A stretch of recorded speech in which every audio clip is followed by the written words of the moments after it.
ጾም በመሆኑ ከጾም ጋራ ብንማረው ብዬ ያሰብኩትን አንድ ትምህርት መርጫለሁ። የተረሳው መቅደስ።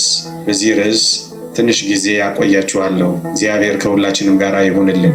በዚህ ዘመን እግዚአብሔር ይመስገን የፈረሱ ቤተ መቅደሶችን እየሰራን ነው። እግዚአብሔር ይመስገን በዚህ ዘመን ትልልቅ ካቴድራሎችን እየገነባን ነው። እግዚአብሔር ይመስገን በዚህ ዘመን የተቃጠሉ አብያተ ክርስቲያናትን እያደስን ነው። እግዚአብሔር ይመስገን በዚህ ዘመን የወየቡትን እያደስን ነው። እግዚአብሔር ይመስገን በዚህ ዘመን ያዘመሙ መቅደሶቻችንን ቀና ቀና እያደረግን ነው። እግዚአብሔር ይመስገን በዚህ ዘመን ሕንፃ አብያተ ክርስቲያናትን ለማጌጥ ለማስዋብ ብዙ እየታገልን ነው። እግዚአብሔር ይመስገን። ይህ በጣም የሚያስመሰግን ነው። ግን ደግሞ የተረሱ ጥቂት መቅደሶች ስላሉ እንዲህ ባሉ አጽዋማት ወራት እነዚህን መቅደሶች እንድናስታውስ አንድ ሊቅ እንዲህ ይላል፣ የክርስቶስ እውነተኛው መቅደስ የአማኙ ነፍስ ናት ይላል። እናስጊጠው፣ ልብስም እንስጠው፣ ስጦታም አንንፈገው፣ በእርሱ ጌታን እንኳን ደህና መጣህ እንበለው ይላል። ልድገመው። የክርስቶስ እውነተኛው መቅደስ የአማኙ ነፍስ ናት። እናስጊጠው፣ ልብስም እንስጠው፣ ስጦታም አንንፈገው፣ በእርሱ ጌታን እንኳን ደህና መጣህ እንበለው ይላል። ይሄ መቅደሳችን ነው። እዚህ ያለውም ጉባኤ ቤተ ክርስቲያን ይባላል። እያንዳንዷ ነፍስም እያንዳንዷ ምእመንም የክርስቶስ ቤተ መቅደስ ትባላለች። እሱን ነው እናስጊጠው፣ ልብስም እንስጠው፣ ስጦታም አንንፈገው፣ በእርሱ ጌታን እንኳን ደህና መጣህ እንበለው የሚለው። አንድ የተረሳ መቅደስ ግን አለ፣ ረሃብ ያጠወለገው። አንድ የተረሳ መቅደስ ግን አለ፣ ኑሮ የከበደው። አንድ የተረሳ መቅደስ ግን አለ፣ አንጀቱ የተጣበቀ። አንድ የተረሳ መቅደስ ግን አለ፣ መጠጊያ ያጣ፣ ውርጭ የሚበላው፣ ጎርፍ የሚወርድበት፣ ዶፍ የሚያልፍበት። አንድ የፈረሰ መቅደስ ግን አለ። እሱን መቅደስ እንደ ክርስቲያን እሱን መቅደስ ጾም እንደሚጾም እንድናስታውሰው ብለን ነው የተረሳው መቅደስ ያልኳችሁ። ኦርቶዶክሳውያን የእውነት ክርስቶስ የሚገኝበትን አድራሻ ልንገራችሁ። ክርስቶስን ማግኘት ትፈልጋላችሁ? ያው ክርስቶስ በደጅ ወድቆላችኋል። ርቦት በደጅ ወድቋል። ጠምቶት ደጅ ወድቋል። የሚለብሰው አቶ ደጅ ወድቋል። የሚጠጋበት ቤት አቶ ደጅ ወድቋል።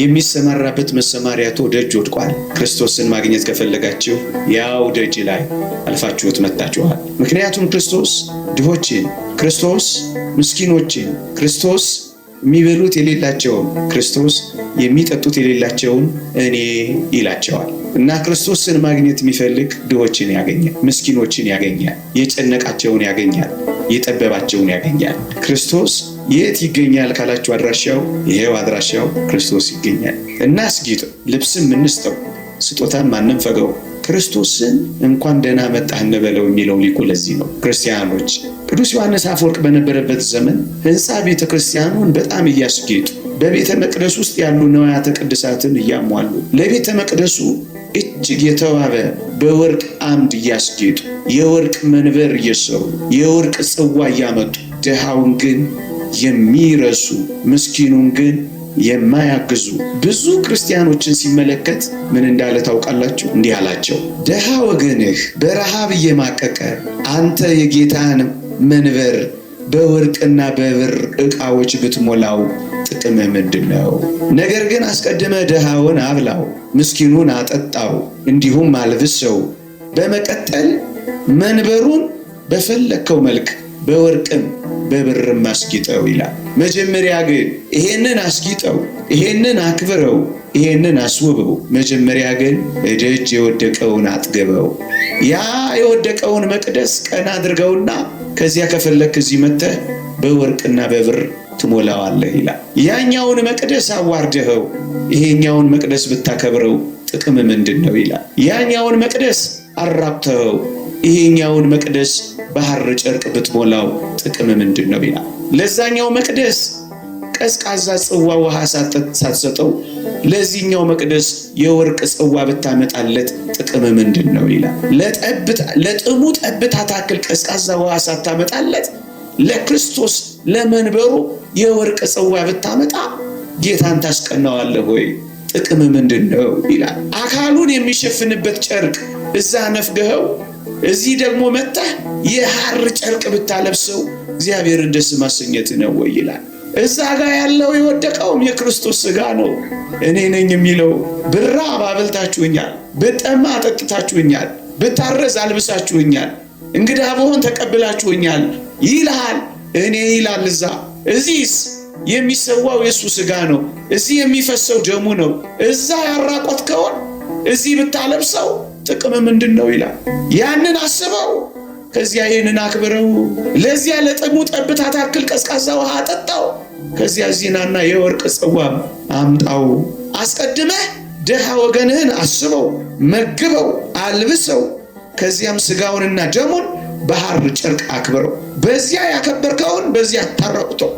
ይህን ሥጋዬ እንዳለው ያንን ብር አላበላችሁኝም ያለው አካሉ አንድ ነው ይላል። ሁለቱን እያነጻጸረ የተረሳ መቅደስ አለ ወገኖቼ። ያውም እንዲህ ባለ ከባድ ዘመን፣ ሰው መጠጊያ ባጣበት ዘመን፣ ኑሮ በከበደው ዘመን፣ በቀን 3 የሚበሉ አንዴ በሚበሉበት ዘመን፣ ምግባቸውን በቀነሱበት ዘመን፣ ዓለም ድሆችን እየቸረቸረች ድሆችን እያበዛች ባለበት ዘመን፣ ችግረኞችን እየቀፈቀፈች ባለበት በዚህ ዘመን ክርስቲያኖች የኔና የእናንተ ሥራ ሊሆን የሚገባው ማሰብ፣ አለመርሳት፣ መተጋገዝ ነው፣ መደጋገፍ ነው። እስኪ ልጠይቃችሁ፣ በዓላቶቻችን፣ ድግሶቻችን፣ ተስካሮቻችን፣ ዝክሮቻችን፣ ሰርጎቻችን፣ የልጆቻችን የልደት በዓላችን፣ እነዚህ የምንደግሳቸው ድግሶቻችን ሁሉ እስኪ ልጠይቃችሁ፣ ድሆች ይጠሩባቸዋል። የፊት ወንበር ለድሆች ይለቀቃል። የሰራችሁት ጣፋጭ ማዕድ እፍታው የሚወጣው ለድሆች ነው። የፊቱ ወንበር የሚለቀቀው ለማን ነው?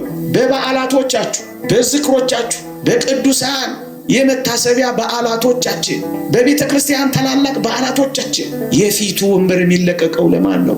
ቅድሚያ የሚሰጠው ለማን ነው? የወጡ እፍታ የሚወጣው ለማን ነው? ለምለሙ እንጀራ የሚነጠፈው ለማን ነው? ለክርስቶስ ነው። የእግዚአብሔር ቃል እንዲህ ይላል፣ ምዕመናን ላንብብላችሁ። ግብዣ ባደረክ ጊዜ ድሆችን፣ ጉንድሾችን፣ አንካሶችን፣ ዕውሮችን ጥራ፣ የሚመልሱት ብድራት የላቸውምና ብፁዕ ትሆናለህ፣ በጻድቃን ትንሣኤ ይመለስልሃልና ይላል። ድግስ ደግሰሃል፣ እንግዲያውስ ክርስቶስን ጥራ። ማንን? ድሃውን ጥራው፣ ምስኪኑን አጥግበው፣ ከፍታ አውጣለት፣ ከለመለመው አንጥፍለት፣ ቀዝቃዛ ጽዋ ውሃ ቀድተህ አጠጣው፣ ለምለም እንጀራ አንጥፈህ አጥግበው። የፊቱን ወንበር ለክርስቶስ ልቀቅለት። ድሆችን እኔ ነኝ ይላል። ክርስቶስን ማግኘት ትፈልጋላችሁ? እንግዲያው ድሆችን የፊት ወንበር ልቀቁላቸው። እንካ በንካ አታርጉታ። ለሰጠኝ ልስጠው፣ ለጋበዘኝ ልጋብዘው አታርጉታ። ለክርስቶስ የፊት ወንበር ትለቃላችሁ ወገኖቼ። እንደው የእውነት እንነጋገር ከተባለ ክርስቶስ ከድግሶቻችን፣ ክርስቶስ ከበዓላቶቻችን፣ ክርስቶስ ከዝክሮቻችን በዘበኛ አልተባረረም። ድሆች ቅድሚያ ይገባሉ። ድሆች መጨረሻም ከተሰጣቸው እንጃ እናያለን እኮ። ክርስቶስ በዘበኛ ተባሯል ስላችሁ፣ ክርስቶስ በር ተዘግቶበታል ስላችሁ፣ ክርስቶስ እየጮኸና እየለመነ እኛ ጮቱን ከመስማት ፈቀቅ ብለናል ስላችሁ፣ ዙፋን ላይ ያስቀመጠልን አምላክ ጠራራ ፀሐይ ላይ ድንጋይ ላይ ያላነጥፍ ነው። ድሆች አልተባረሩ፣ በር አልተዘጋባቸው፣ ጩኸታቸው አልተደመጠም። ክርስቶስ ተባሯል። ክርስቶስ በር ተዘግቶበታል። ከዋናው ማዕድ ላይ ተገፍትሯል። ፍርፋሪ እንኳን ለመስጠት ቸግሮናል። ድሮ አውቅ ነበር፣ ዩኒቨርሲቲዎች አካባቢ ፍርፋሪ እንኳን ይሰጥ ነበር። ሆቴሎች አካባቢ ጥቂት ፍርፋሪዎች ይቸሩ ነበር። እንሰማለን በዚህ ዘመን ፍርፋሪ እንኳን በሽያጭ ሆኗል ይላሉ። እንጃ በዋጋ ከፍለው ነው ፍርፋሪያችንን እንኳን የሚያገኙት። ድሆች ከዋናው ማዕድ ቅድሚያ ስጧቸው የተባለውን ውራ እንኳን አላርግናቸው፣ እፊት አምጧቸው የተባለውን ኋላ እንኳን አላሰለፍናቸው። ታዲያ ድሆች ያልተረሱ ወገኖቼ፣ ከዋናው ማዕድ ያልተገፈተሩ፣ ምናልባት ከተረፈን እሱንም ለቋንቋዬ ይቅርታ አድርጉልኝ፣ እናንተን ማሰቀቅ ፈልጌ አይደለም። ሶፍት የተቀላቀለበት ሳይቀር እንኳን ነው የምንወረውርላቸው። ይቅርታ አድርጉልኝ። የጋጥነውን አጥንት እንኳን አይደለም ከምረን የምንወረውርላቸው። ክርስቶስ ውሻ ነው እንዴ እናንተ? ለውሻ እንኳን የማይሰጥ ለድሃ ይሰጣል። የሻገተ የጃጀ የተረሳ የወደቀ ግፍ አልበዛም? እሺ ሌሎችን እየወቀስን እኛ ክርስቲያኖች አንወቀስም? እንተሳሰባለን? የዓለም መሪዎችስ አስቡ፣ እኛ ለሰዎች ማሰብ ችለናል። ሰው ጉዳያችን ሆኗል። ያልተባረረም ክርስቶስ እንዲህ ይላል ሊቁ ዮሐንስ አፈወርቅ፣ አንተ ከተገቢው በላይ ትመገባለህ፣ ክርስቶስ ግን የሚያስፈልገውን እንኳን አልበላ። አንተ የተለያዩ ኬኮችን ትበላለህ፣ ክርስቶስ ግን ቁራሽ ዳቦ እንኳን አላገኘም ይላል። እሺ ይሁን፣ ጥገብ፣ ቢያንስ ትንሽ እራፊ አትሰጠው? እሺ ግድ የለም ኬክ ብላ፣ ቢያንስ ትንሽ የደረቀ ዳቦ እንኳን ለድሃ ትተው። ምዕመናን ለምን አሁን እንደምንጾም ታውቃላችሁ? ልንገራችሁ፣ የምንጾመው ክርስቶስን ለማገልገል ለመራብ ነው። የምንራበው ለምንድን ነው ካላችሁ ለድሆች እንድንራራ ነው። መራብን ስንለምድ ለሚራቡት መራራት እንድንለምድ ነው። ለዛ ነው እኮ የምንጾመው። ጠግበን በልተን ድሆችን እንድናስቀና አይደለም። ማለዳ የጾምነውን በምሳ የተውነውን ለድሆች እንድናካፍለው ብቻ ነው የምንጾመው። ጾም እኮ ይሄ ማካፈል እኮ ነው ጾም ወገኖቼ። የኛ የሆነውን ለሌሎች ለመስጠት መልመድ ማለት ሀብት መናቅን መማር ማለት ነው መጾም ወገኖቼ። ከተገቢው በላይ መብላት አይደለም። በመጠን እየተመገቡ በመጠን የተመገብነውን ለሌሎች ደግሞ ለሚራቡ መለገስ ማለት ነው ጾም ማለት። ጨርስ እየተባባሉ ትሪውን ጽድት ማድረግ አይደለም ጾም፣ ማስተረፍና መስጠትም ጭምር ማካፈልም ጭምር ነው ወገኖቼ።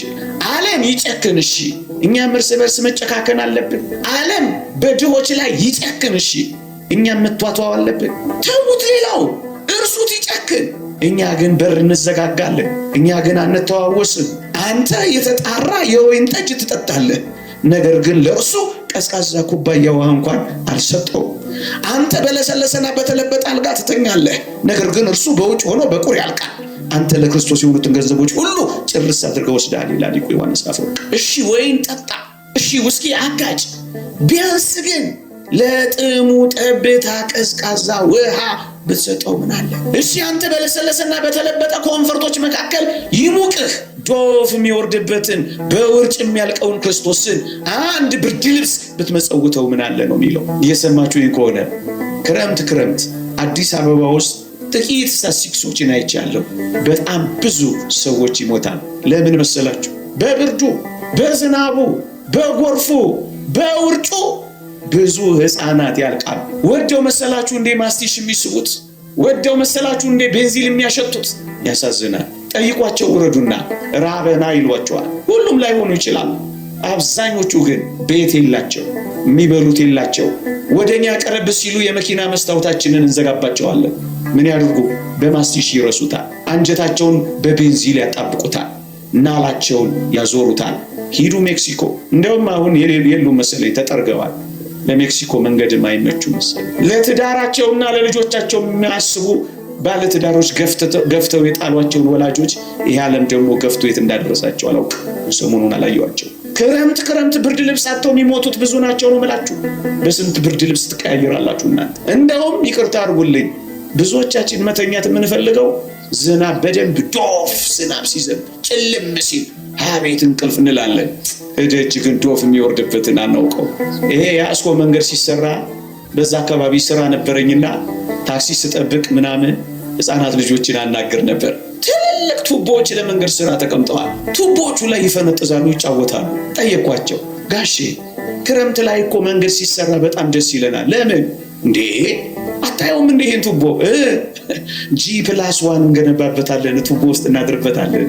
እየሰማኝ ነው? ሸረሪት ያደራበት ብዙ ቤት ያለው ሰው እያለ ብዙ ሰው ቤት አጥቶ ብርድ ልብስ አጥቶ። ክርስቲያኖች ልጠይቃችሁ እስኪ ክረምት ብርድ ልብስ የመስጠት ልምድ አላችሁ? ብዙ ማህበራት አሉ ምንጣፍ እዚህ የሚያነጥፉ። እሰይ ጥሩ ነው። ግን ለአንዳንድ ሰዎች ደግሞ ወጣ ብለን ብርድ ልብስ የምንሰጥበት መርሃ ግብር አለ። ክርስቶስ በውጭ ሆኖ በውርጭ ያርቃል፣ በቁር ይመታል። እስኪ መተሳሰብ እንድንችል ወደ ልባችን እንድንመለስ እንጂ እናንተን ማሳቀቅ ፈልጌ አይደለም። አሁን ባለባችሁ ጫና ላይ ሌላ ጫና መፍጠር አይደለም። ይሄንን ጫና በጋራ እንድንካፈለው ለማድረግ ነው ምዕመናን።